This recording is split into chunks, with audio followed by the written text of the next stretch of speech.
बारिश हो रही थी। बबलू और चिंटू दोनों बैठे बारिश का मजा ले रहे थे।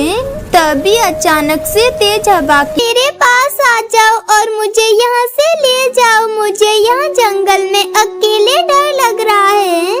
वो क्यूटी तो बैठी ऐसे रो रही थी। तभी वहाँ से मयूरी कौवी गुजरती है तो वो उसे रोते हुए देखकर उसके पास आकर कहती है, अरे छोटी चिड़िया, तुम यहाँ बैठकर क्यों रो रही हो? तुम अपने घर क्यों नहीं जाती हो? तुम्हारे मम्मा पापा कहाँ हैं? मैं यहाँ अपनी माँ का इंतजार तो कर रही हूँ। वो कल की गई है, अभी तक नहीं आई। पता नहीं वो कहाँ रह गई। मुझे अकेले डर लग रहा है यहाँ। वो मयूरी तो ये सुनकर समझ जाती है कि जरूर उसकी माँ को किसी शिकारी चील ने खा लिया होगा, इसीलिए वो अपनी बेटी के पास वापस नहीं आई है। तब वो मयूरी उससे कहती है, अरे तुम चलो मेरे साथ, तुम मेरे घर पे रह लेना। अगर तुम्हारी मम्मा आ जाएंगी तो वो तुम्हें ले जाएंगी, तब तक तुम मेरे घर रह लेना। वो मयूरी तो फिर उसे अपने घर ले आती है। तब कौवा मयूरी से कहता है, अरे मयूरी, ये तुम किसकी बेटी को उठा लाई हो? अरे पति जी, ये बेचारी जंगल में बैठी रो रही थी, इसलिए मैं इसे अपने साथ ले आई हूँ। मुझे मेरी मम्मा के पास जाना है। मुझे मेरी मम्मा के पास छोड़ आओ। अरे मयूरी, हम इस चिड़िया की बेटी को नहीं पाल पाएंगे। तुम ऐसा करो, तुम इसे राधा को दे आओ, वो इसे अच्छे से पाल लेगी, क्योंकि वो भी एक चिड़िया है और हम तो कौवे हैं। हाँ, मैं भी यही सोच रही थी। वो तो इसे पाल लेगी, मैं इसे वहीं छोड़ आती हूँ।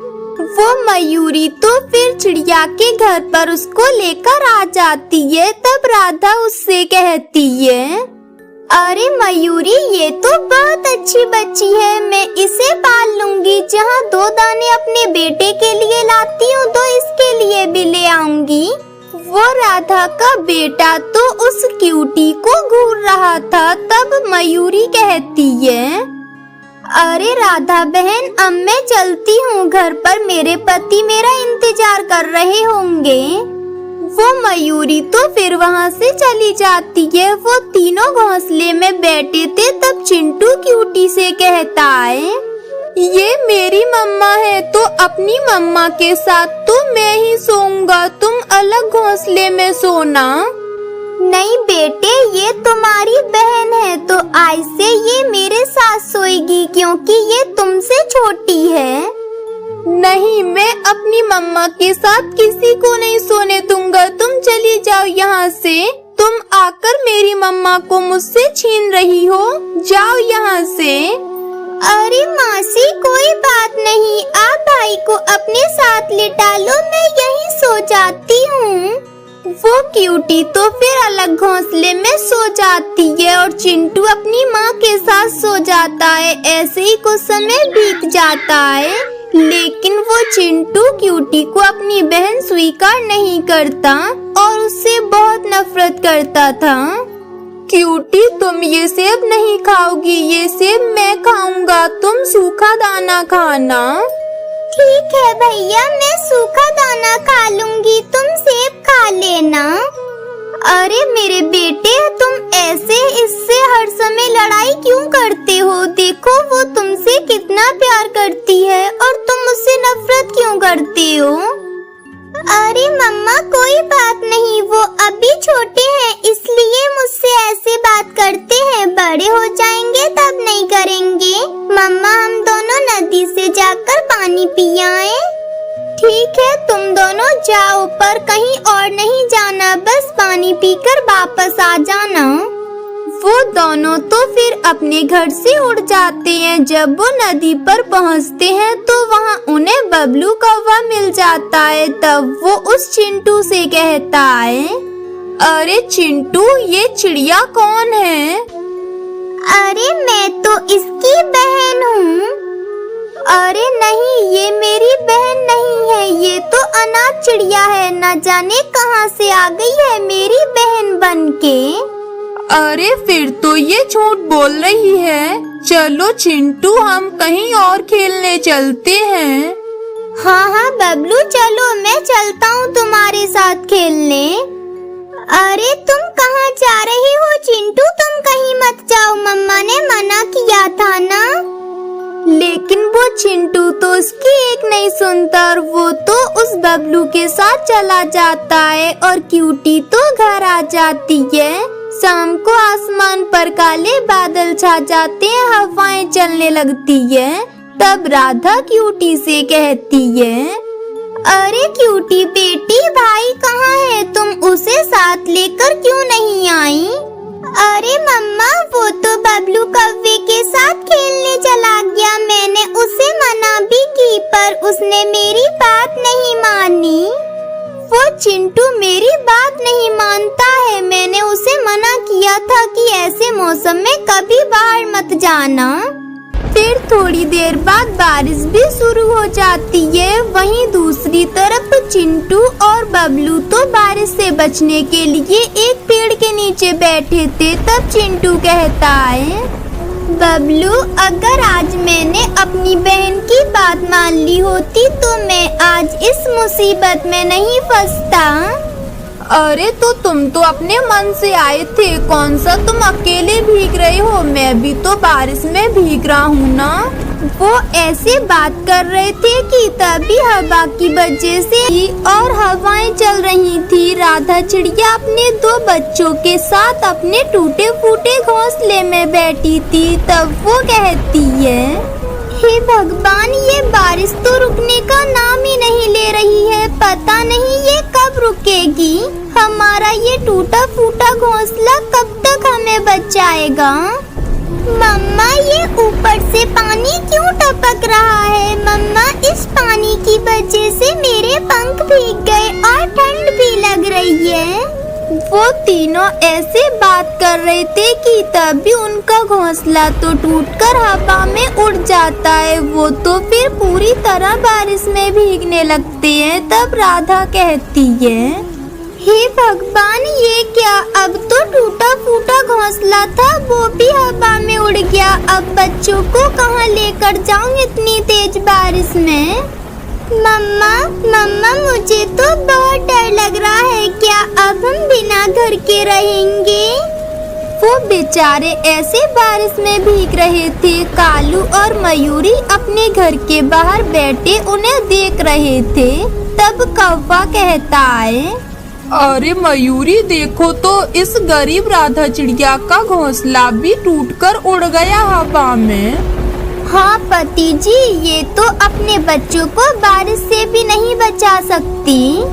अरे तुम दोनों क्यों मेरा मजाक उड़ाते रहते हो? मैं भी तो एक माँ हूँ। मैं भी अपने बच्चों को बारिश से बचाने की कोशिश कर रही हूँ। बेचारी राधा तो तेज बारिश में किसी तरह अपने बच्चों को छुपाए हुए बैठी थी। तब उसकी बेटी कहती है, मम्मा, तो क्या अब हमारा घर नहीं बनेगा? क्या हम यहीं रहेंगे?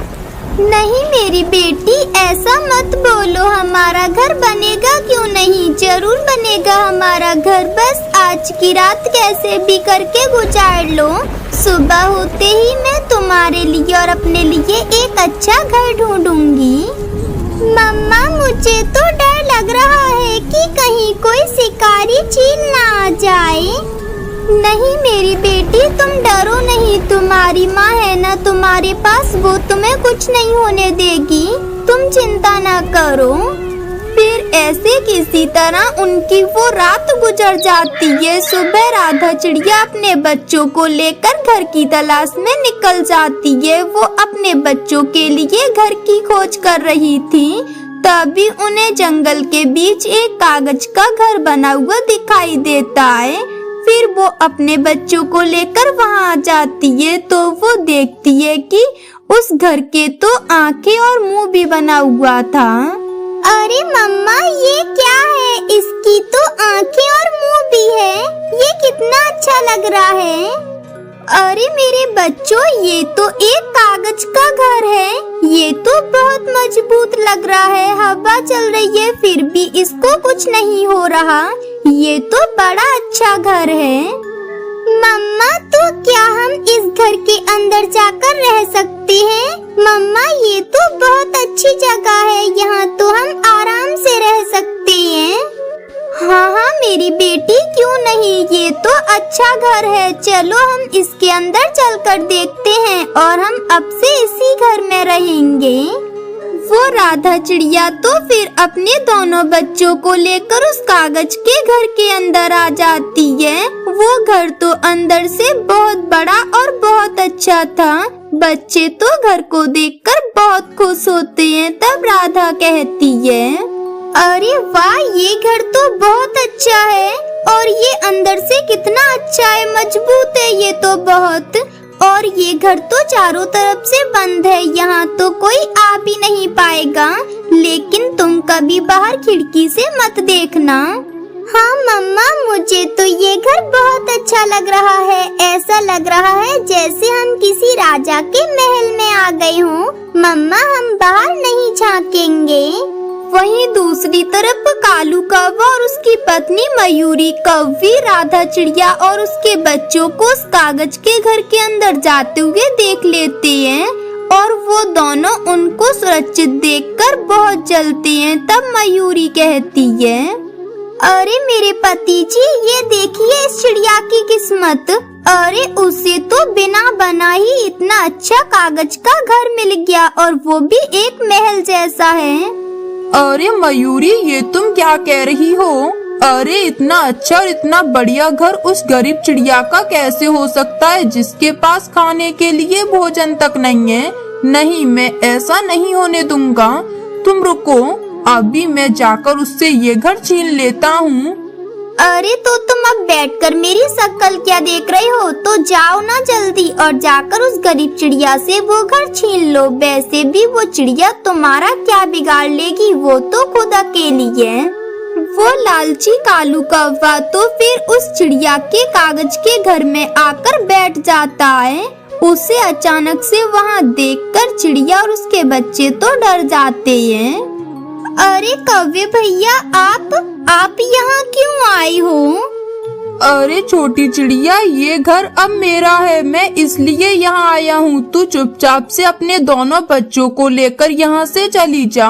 अगर तू यहाँ से नहीं गई तो मैं इस घर को चोंच मार मार कर तोड़ दूंगा। नहीं नहीं कालू अंकल, आप ऐसा मत करिए। हमारे पास दूसरा घर नहीं है, हमें आप यहाँ से ना निकालिए, हमें यहाँ पे रहने दीजिए। हाँ तो मैं क्या करूँ, ये घर मेरा है तो मेरा है। तुम अब जल्दी से निकलो यहाँ से, नहीं तो मैं अभी इसे चोंच मार कर तोड़ता हूँ। मुझे लगता है ये तोड़ना ही पड़ेगा क्योंकि तुम ऐसे तो जाओगे नहीं। वो कालू कौवा तो चोंच मार मार कर उस घर की दीवार को तोड़ने की कोशिश करता है, लेकिन वो तो बहुत मजबूत थी, वो नहीं टूटती। वो सोचता है कि मैं अगर ऐसे चिड़िया को डराऊंगा तो वो वहाँ से चली जाएगी। अरे कौवे भैया रुक जाइए प्लीज, हमारे घर को ना तोड़िए। मैं कहाँ जाऊंगी अपने बच्चों को लेकर। लेकिन वो कौवा तो नहीं मानता और वो घर में चोंच मारता रहता है। तभी घर को गुस्सा आ जाता है और वो हिलने लगता है। अचानक से बारिश शुरू हो जाती है और हवा के साथ वो घर तो उड़ने लगता है। तभी वो सब तो बहुत डर जाते हैं। तब वो कौवा चिल्लाने लगता है, बचाओ मुझे, कोई बचाओ, मुझे नहीं मरना, चिड़िया मुझे बचाओ। अरे कौवे भैया डरो नहीं, कुछ नहीं होगा। ऐसा करो आप भी यहीं जमीन पर लेट जाओ और मेरे बच्चों तुम दोनों आओ, मेरे पंखों में लिपट जाओ, ऐसे तुम्हें डर नहीं लगेगा। फिर इस तरह वो कौवा जमीन पर लेट जाता है और चिड़िया अपने बच्चों को अपने पंखों में छिपा लेने जंगल की तरफ आते हैं। दोस्तों ये थी आज की कहानी और हाँ दोस्तों, इस कहानी से ये सीख मिलती है कि हमें हमेशा दूसरों की बात माननी चाहिए। और हाँ दोस्तों, आज का सवाल ये है कि चिंटू को घर कौन लेकर आया था? अगर आपको पता है तो कमेंट बॉक्स में लिखकर जरूर बताएं। और अगर आप हमारे चैनल पे नए हो तो चैनल को कर दो सब्सक्राइब और हमारी वीडियो को कर दो लाइक। और हाँ दोस्तों, घंटी बजाना ना भूलना ताकि नई वीडियो आपके फोन की स्क्रीन पर हो। मिलती हूँ मैं आपको अगली वीडियो में, तब तक के लिए धन्यवाद।